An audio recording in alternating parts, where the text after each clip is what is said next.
घियना के दिया जले जुगर जुगर बाती धुकुर धुकुर जिया होई जी।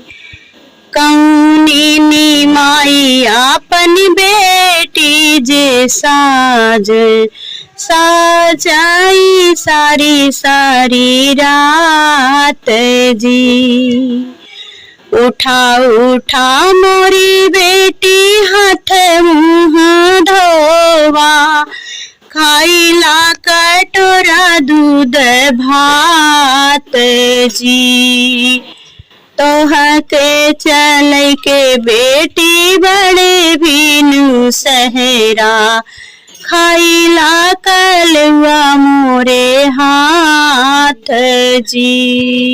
भैया के कलवा मैया सरा के दिहलू बियोग जी।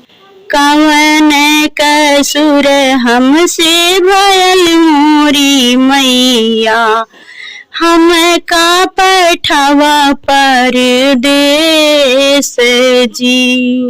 कवनो कसुर नहीं भया मोरी बेटी नहीं बेटी भैलू पारा है जी।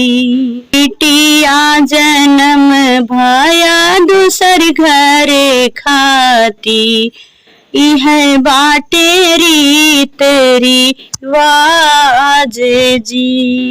रोवतई अखिया से बहत बाल रेवा फटत करे जहाँ मार जी। बिटिया विदा कैसे करी मोरी बेटी बिटिया चलिनी ससुराल जी।